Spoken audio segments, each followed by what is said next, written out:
The spirit of 1.8 million West Virginians wills you to victory. Other places have pro teams, but in this state, the Mountaineers are a way of life.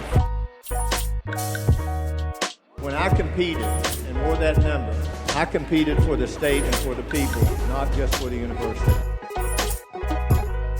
Now, let's roll out the carpet and bring on the Mountaineers. Pittsnagel spree. Yes! Alexander. Robinson comes back. It's a dunk right at his feet. Send it in, Joe. Butler into the lane, into traffic. It goes again. West Virginia has won its first Big East championship. So long, Big Blue. Hello, Golden Blue. The West Virginia Mountaineers are going to the Final Four.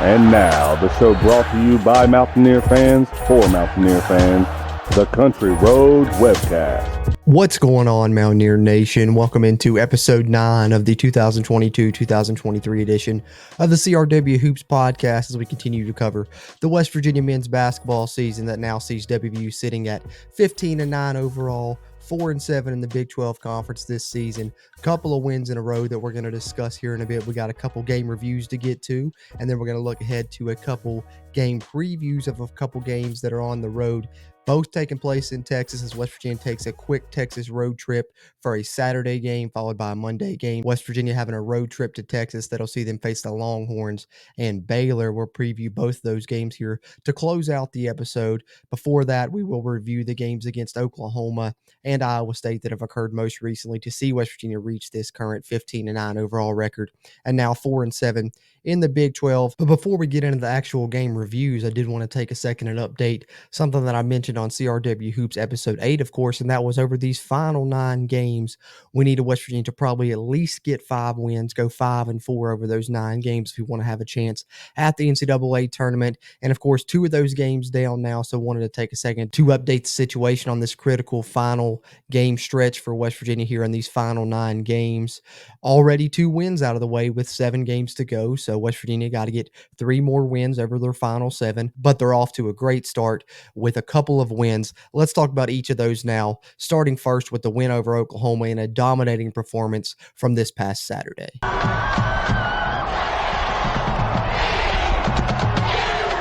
All right, so we won't spend too much time on this one. As we all know, an absolutely dominating performance by West Virginia in the win over Oklahoma. This game taking place back on February the 4th. This brought West Virginia to 14-9 at the time, and West Virginia really had this one never in doubt. This is honestly the best performance of the season. You know, one of the only complete game performances we've seen from West Virginia this season, and Eric Stevenson had yet another awesome showing, and for the second time in about a week span, he broke his career high for West Virginia. We saw him score 31 a few games ago, and then in this game against Oklahoma, he came out on fire yet again.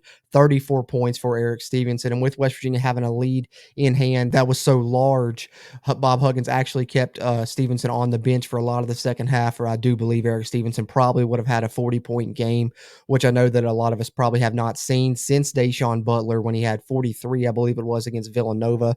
That was an awesome game to watch, and this performance by Stevenson, very similar to that one from Deshaun. He kind of brought back those vibes. I believe that I heard a stat that he's the first West Virginia Mountaineer to score 30-plus in back-to-back home games since the 1980s. So really impressive performances by Eric Stevenson in the back-to-back home games here, with the second one being this win over Oklahoma, in which West Virginia really came out, looked hungry, and dominated from start to finish. They played great defensively, and they were hitting all of their shots offensively as well. It seemed that they could just do whatever they wanted really in this one, and I was glad to see West Virginia finally have a game where it seemed like they put it all together, and hopefully West Virginia is starting to put it all together as a team at the right time here, at the right portion of the season here towards the end as you head into conference tournament play and get set to hopefully play in the NCAA tournament. This would be the perfect time for West Virginia to start being more cohesive as a team and really clicking, if you will. And I think this game against Oklahoma showed how dangerous they can be if they are able to do that.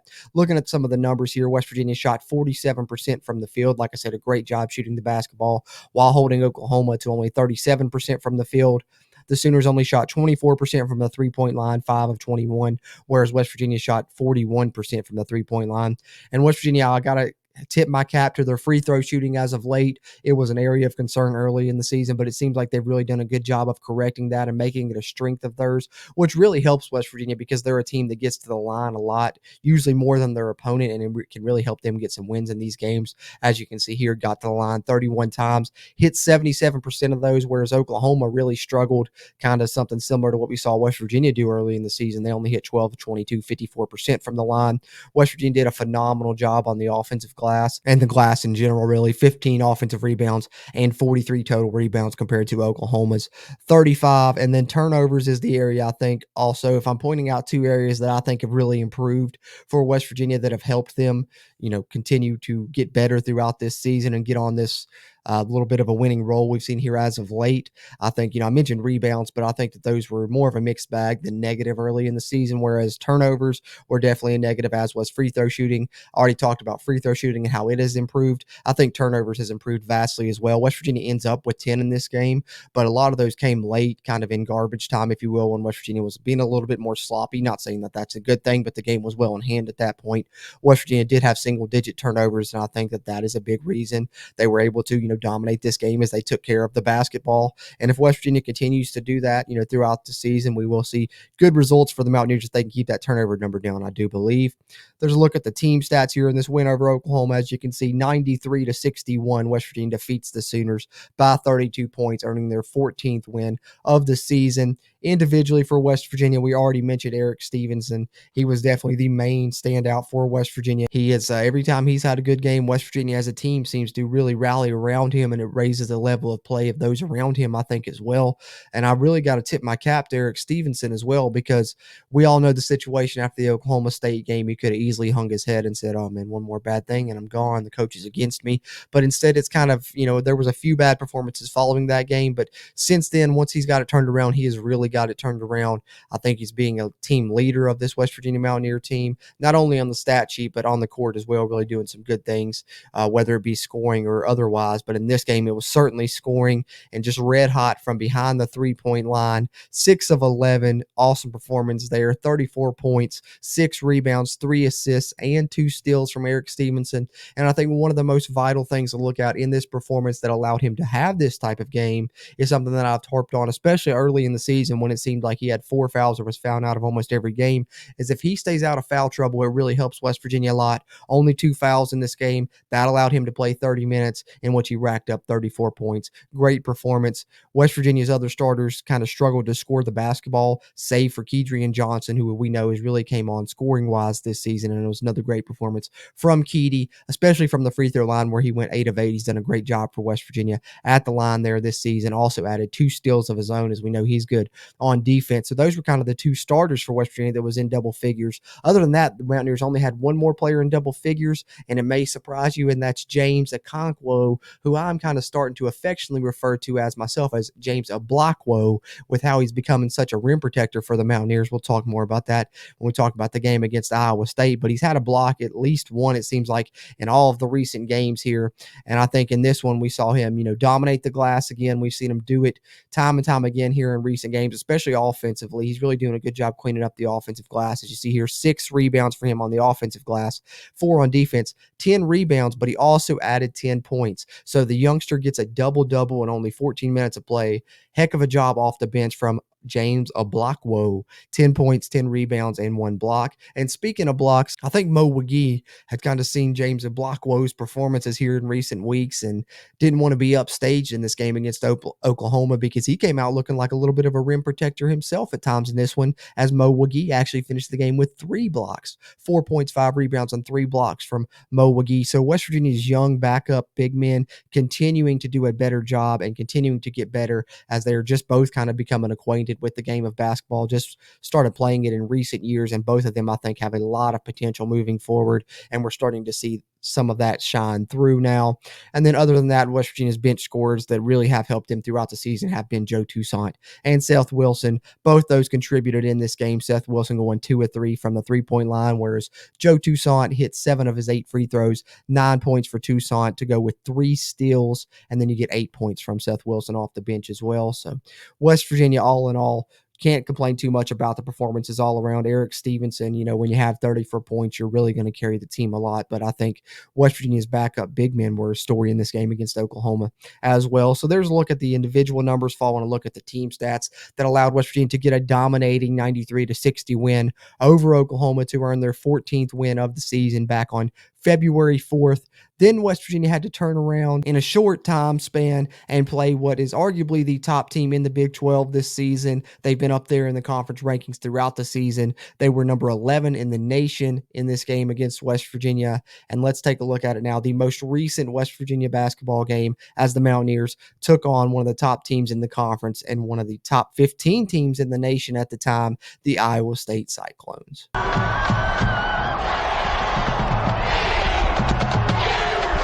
All right, so here we are back on Wednesday, February the 8th.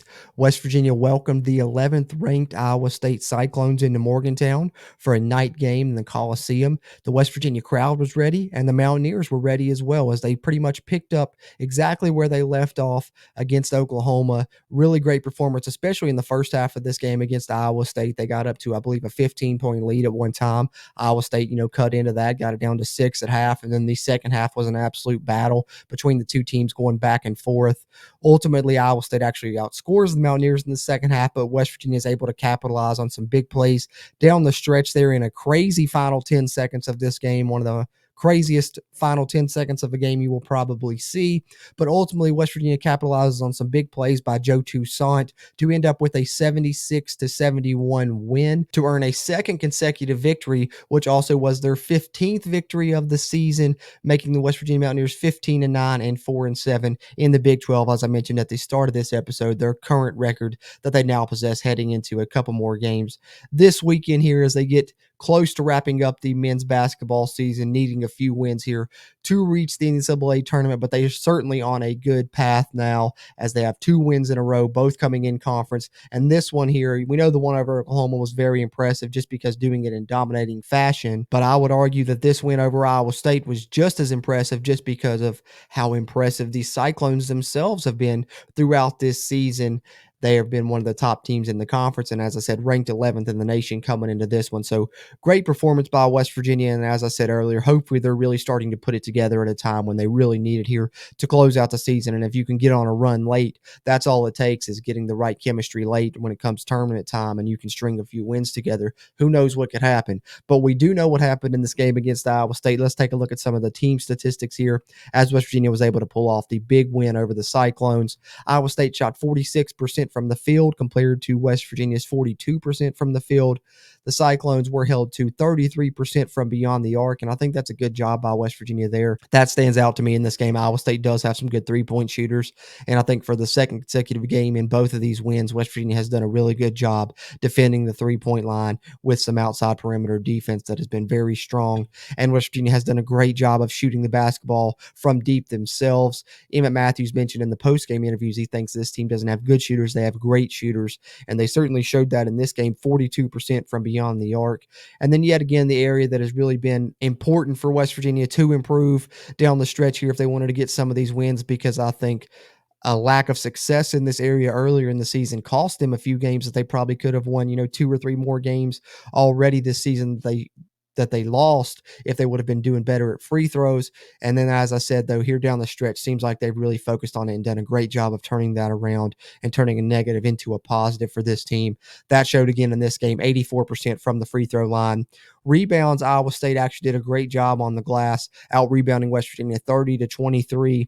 However, West Virginia forced Iowa State into 14 turnovers while only turning the ball over 11 times themselves, which is probably a little bit higher than what you'd like to see. I know you'd like to see single digits, of course, for West Virginia, but versus some of those games earlier in the season, I know there was a stretch where they had nearly 40 turnovers in 2 games. So for West Virginia to be down, 10 or under for a couple consecutive games and to, have less turnovers than their opponent, ultimately, I think think should be the goal for West Virginia.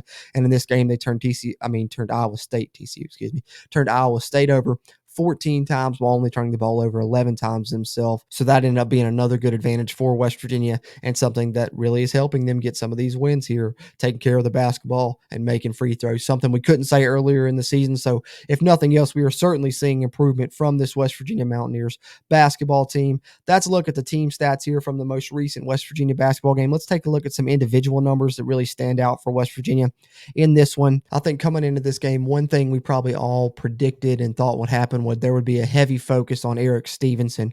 When you're averaging, 27 points a game over your last three and you have two 30-plus point games in those three games, the team's really going to focus on you. They definitely did. He also had a bit of an injury earlier in the game where he got hit in the head, so who knows, if he was 100% for the remainder of the game. So ultimately, Iowa State focused on Eric Stevenson, and they did a pretty decent job of that, holding him to 0 of 2 from the three-point line, 1 of 6 from the field. He did hit all of his free throws, 6 of 6 there, end up with 8 points.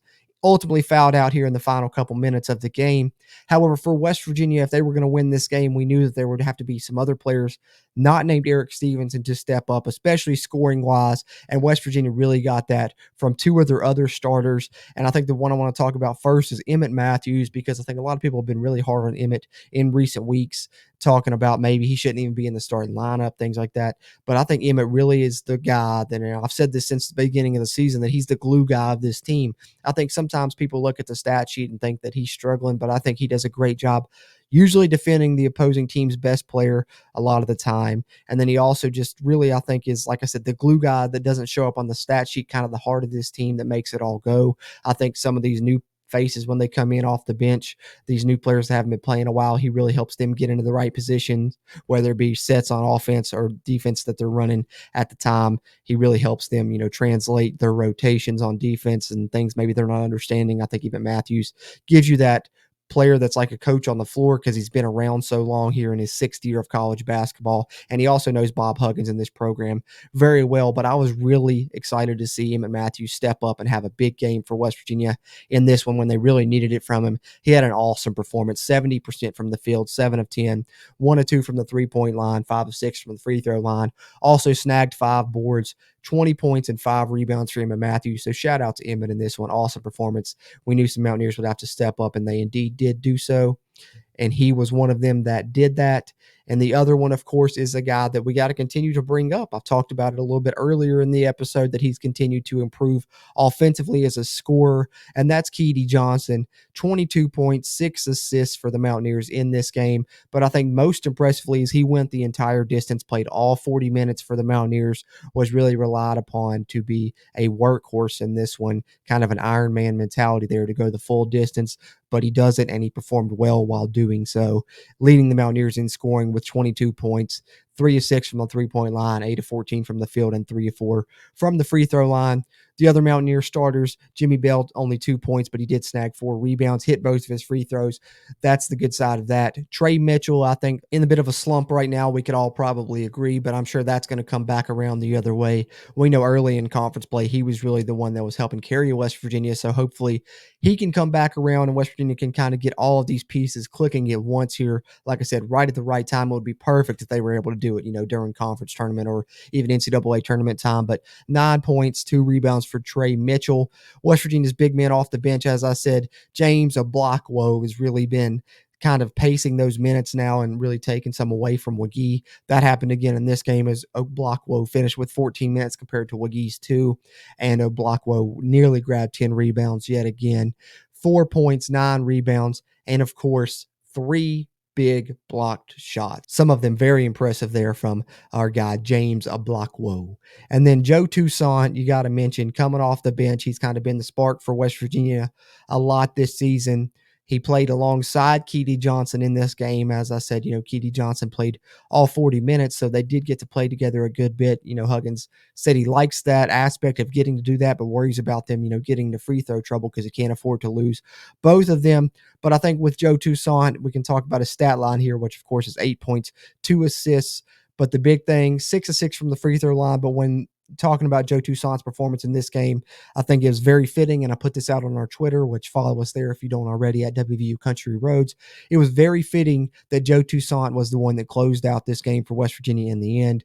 Joe Toussaint being a former Iowa Hawkeye, having dealt with the rivalry against Iowa State. I'm sure he has experience with this team, so kind of poetic that he's the one that closed out the win for West Virginia. I believe it was 9 seconds left.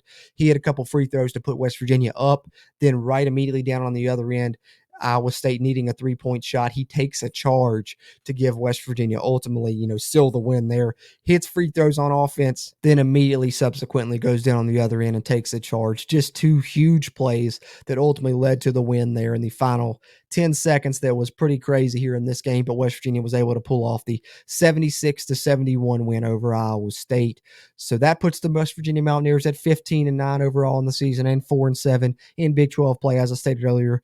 Currently, their record now heading into a couple games that they will play in the state of Texas, one coming on Saturday against the Longhorns, and then a quick turnaround for a Monday game against the Baylor Bears in Waco. So we will talk a little bit about both of those games here briefly before we close out here on episode 9 of the CRW Hoops podcast.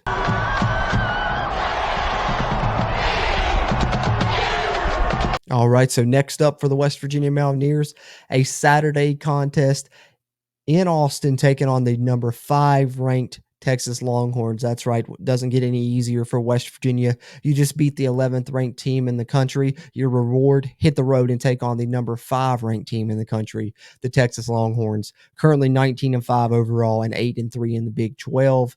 Tough matchup for West Virginia here, as they all are in the Big 12, especially on the road. West Virginia has one of the toughest schedules in the nation, and a lot of that is due to playing in the Big 12 conference, a conference looking like it may get 8 out of their 10 teams potentially even into the NCAA tournament. So things don't get any easier for West Virginia, but they got to find a way to steal at least one of these road games probably here down the stretch, as they do have a few of these. Hopefully they can win their home contest and still one on the road. That will get them to the aforementioned on episode 8, 5 wins that I think West Virginia needs to obtain over these final 9 games, which is now the final 7 games, and they only need 3 more considering they got 2 in the first 2 games following me making that claim in episode 8. But looking at this matchup against Texas, as I said, it's a tough one. ESPN FBI giving the Longhorns an 80% chance to win. As far as recent performances from these teams, though, the good news for West Virginia is they've won 4 out of their last 5. Their only loss coming on the road to TCU. And for Texas, they have won 3 out of their last 5. However, most recently, they are coming off a loss to the Kansas Jayhawks back on February 6th. The other loss coming to a very good Tennessee club back on January 28th. So both teams having relative success over their last 5 games. Texas having a lot of success in general across the entire season. Very impressive with the interim coach on board after losing Chris Beard and the university deciding to part ways from him following the domestic abuse situation there. However, Texas has not really missed a beat despite losing him. Looking at the team stats and how these two teams compare, 79 points a game for Texas versus 78 a game for West Virginia. Texas has given up 68.5 points a game. West Virginia's given up 69, so very similar numbers there. 46% field goal percentage for West Virginia versus 48% for Texas. 35 rebounds a game for Texas, 34 rebounds a game for West Virginia. 16 assists for Texas per game versus 13 for West Virginia. 3 blocks a game for the Mountaineers, 4 blocks a game for the Longhorns. 8 steals a game for Texas, 6.5 for West Virginia. So pretty evenly matched across the board for the most part there. Individual standouts, of course, Marcus Carr for Texas. You got to mention one of the better players in the conference. Leads them in both scoring and assists, 17 points a game, 4 assists a game. And then Timmy Allen, as we know and are familiar with, brother, a former West Virginia player and then college basketball journeyman there, Teddy Allen, a.k.a. Teddy Buckets. And Timmy Allen leads the Longhorns in rebounds at 5 a game. West Virginia, of course, paced by Eric Stevenson scoring-wise, now up to 14.5 points per game. Jimmy Bell leads the Mountaineers in rebounds, grabbing nearly 6 per game. And the aforementioned Keedy Johnson, who's having a great final season with West Virginia, leads the Mountaineers at assists with just over 3 per game. I think this is going to be a tough contest for West Virginia going on the road to Austin, but I think it's coming at a good time, at least when West Virginia is kind of clicking right now. So hopefully West Virginia, I think they're going to need to possibly well, I don't know if I want to say need to. That might be a stretch, but it would be a great thing if West Virginia could split these 2 road games against Texas and Baylor. Me personally, I think that I like our chances of beating Texas better just because the short turnaround against Baylor, I'm not too confident in. I don't know if I like it enough to predict a win here, though, against Texas. If I'm forced to make a prediction, I think West Virginia will battle and it will be close, but Texas wins it in the end, maybe by 3 to 4 points. But it's going to be a tough contest here coming up Saturday, noon tip off on ESPN2 here on February 11th. If you want to tune in and watch the Mountaineers take on the Longhorns, hopefully they're able to continue their winning ways there. But following that game, they will hit the road remaining in the state of Texas, this time heading to Waco to take on another talented Big 12 team in the Baylor Bears.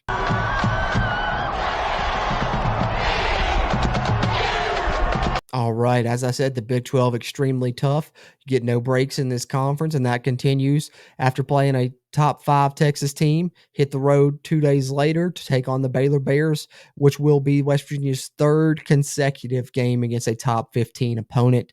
We saw them beat Iowa State. They will then play Texas and Baylor here, all 3 of which ranked in the top 15. So very tough conference, but West Virginia, I think, has a good basketball team able to compete in these games. So a string of tough matchups for West Virginia, but we've already seen them knock one of those opponents down in the Iowa State Cyclones. So hopefully they're able to have similar success down in the state of Texas here for these 2 games. But looking at this second one here, the latter of the 2, which will see West Virginia play the Baylor Bears, who are currently 18-6 on the season. And this, as I said, will be on Monday, February 13th. It's going to be a late tip there, 9 p.m. televised on ESPN2, though, if you want to check that out. ESPN FBI favoring Baylor here, 77% chance to win compared to 23% chance for West Virginia, according to the matchup predictor here on ESPN.com, which you guys that are watching on the video side can see as I've been sharing this along with you guys. And want to take a second here and point out, if you are tuned in on the video version, whether it be on our YouTube channel here on the Country Roads Webcast or on the WV Sports Now YouTube channel, you can find us on either one, as we are a part of the Sports Now family of networks. So you can find our show on the web there and a lot of great other Mountaineer sports content at wvsportsnow.com. But if you're tuned into that video version, do us a favor, hit a thumbs up there, give us a like on the video, really helps its performance, which in turn helps future videos performances on the channel. And if you're a West Virginia fan and you haven't already, be sure and hit the subscribe button. Helps us and it helps you, as it helps get more of this Mountaineer sports content out to Mountaineer Nation. But if you're tuned in on the audio side, which you can find on any podcast platform you like, Apple Podcasts, Google Podcasts, Spotify, you name it, do us a favor. If you're on Apple Podcasts, though, leave us a rating. That really helps. But if you're on any of the other podcast platforms, be sure and share us around with other Mountaineer fans you may know. That really helps spread the Country Roads Webcast community throughout Mountaineer Nation as well. Having said that, let's take a look here at how the Bears and Mountaineers match up statistically as a team. Baylor is averaging 79 points a game compared to 77.5 for West Virginia. Both teams giving up exactly 69.2 points per game. 45% from the field for West Virginia, 45% for Baylor, 36 rebounds a game for Baylor, 34 for the Mountaineers, 13 assists for the Mountaineers per game versus 15 for Baylor. Both teams averaging 3 blocks per game. Baylor stealing the ball 7 times a game versus 6 for West Virginia. Individually, Keontae George, we know, is a standout for Baylor. He had 30-plus points the first time they played West Virginia, and the Mountaineers are going to have to do a good job trying to contain him, or at least, he probably is going to get his in some way. Hopefully you can limit the other Baylor Bears as well. They do have a slew of guys that can really hurt you. They still have Flagler, Bonner, etc. Slew of talented guards, all can shoot the basketball, all extremely athletic as well. And speaking of Flagler, he does lead the Baylor Bears in assists with 5 a game. And the leading rebounder for the Baylor Bears this season will be a familiar name, of course, and that is Jalen Bridges. We got to see him come into Morgantown already this season. Now we get to go to Waco and face him on the Baylor Bears home court. It didn't work out the way we wanted on his homecoming, if you will, back to West Virginia, as Baylor ultimately secured that victory. But maybe West Virginia is able to get a win over Baylor here so they can at least get one up on Jalen Bridges again and have that series even here, and then see what happens. Maybe they will play again in the Big 12 tournament. Who knows? But would love to see West Virginia get a win over Baylor. That's just an extra motivating factor, I'm sure, for Mountaineer fans, is hoping to see West Virginia make Jalen Bridges regret leaving the Mountaineers. But ultimately so far this season that hadn't happened in their earlier meetings. So we'll see what happens in this game. So maybe hopefully a better result for the good guys, I guess you could say, is what we can hope for in this game. West Virginia, as I mentioned earlier in the preview against Texas, their season leaders, Eric Stevenson in points with 14.5 per game. Keedy Johnson averaging 3.2 assists per game leads the Mountaineers, and Jimmy Bell, the leading rebounder for the Mountaineers, at 5.8 rebounds per game. And I know I sound like a broken record here probably, but it's another tough matchup for West Virginia. It's tough to win on the road in the Big 12 Conference, and I think it's especially tough when you have a quick turnaround. You're not coming back to West Virginia. You're going to stay in the state of Texas. You're just going to go from Austin to Waco, play in the Longhorns on Saturday, go over to Waco, play the Baylor Bears on Monday. That's a tall task for anyone to, secure a win in such a short time frame. But I think if anyone can do it, it's West Virginia and Bob Huggins. So fingers crossed they're able to do so. I think I want to see the West Virginia Mountaineers split these two games. And I know I'm kind of contradicting myself a little bit here because I know I said I felt like it was probably more likely West Virginia to beat Texas because of such a short turnaround against Baylor.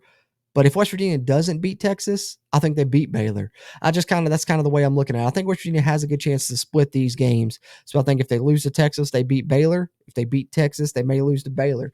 But hey, I'm all for West Virginia winning both of these. Let's do it. Let's get 2 conference road wins, and let's keep this winning streak going that we've seen West Virginia win 2 in a row. Why not let's see us win 2 more in a row? I'd be super hyped to see it.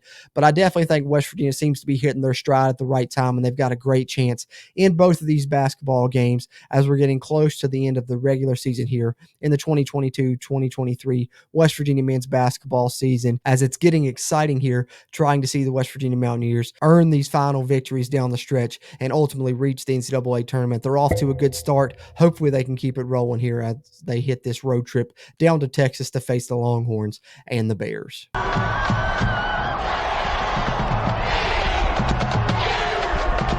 All right, so there you have it, Mountaineer Nation.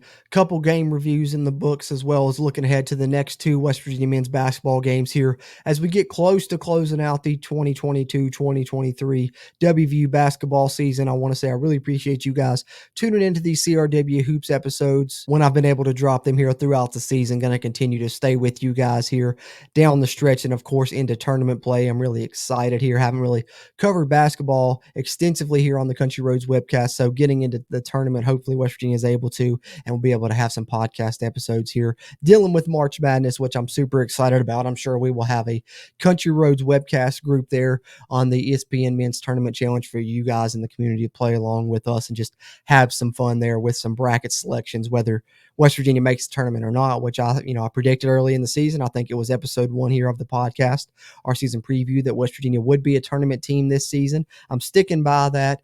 Like I said, I think they need 5 wins over their final 9 games. They've already got 2 of them, so 3 more over these last 7. Let's get those and let's go dance in Mountaineer Nation. But we'll be here to talk about it all along the way. Appreciate you guys tuning into this episode. We'll be back following that game against Baylor, as West Virginia has a bit of a break there as they don't play again until the following Saturday. So plenty of days in between there in which we will drop what will be then episode 10 of the CRW Hoops podcast. But really appreciate you guys tuning in here to episode 9 and looking forward to these next 2 West Virginia basketball games. Hopefully we can see the West Virginia Mountaineers continue their winning ways that we saw against Iowa State and Oklahoma. West Virginia is really looking very good right now. And like I said, hopefully hitting their stride here right at the right time to close out the season. But all in all, West Virginia currently 15-9 overall on the season and 4-7 in Big 12 play at the time of this recording. We'll be back to talk about it more, and hopefully we'll add a few more wins to the win column of that record here when we return for episode 10 of the CRW Hoops podcast. But appreciate you guys tuning in here to episode 9, whether it was the video version or audio version. Check us out anywhere you can find us. We really appreciate you guys here within the Country Roads webcast community and how you guys always interact with us. And if you want to continue to interact, drop in the comments below your thoughts on these upcoming West Virginia basketball games. Give us your prediction for the game against Texas and your prediction for the game against Baylor. We'd love to hear it, and we'll be back to talk about it here on the next episode of the CRW Hoops podcast. That being said, as always, I'm Jordan Cruz, and until next time, let's go Mountaineers. If you really want to know, then come on, let's go. Take a stroll down those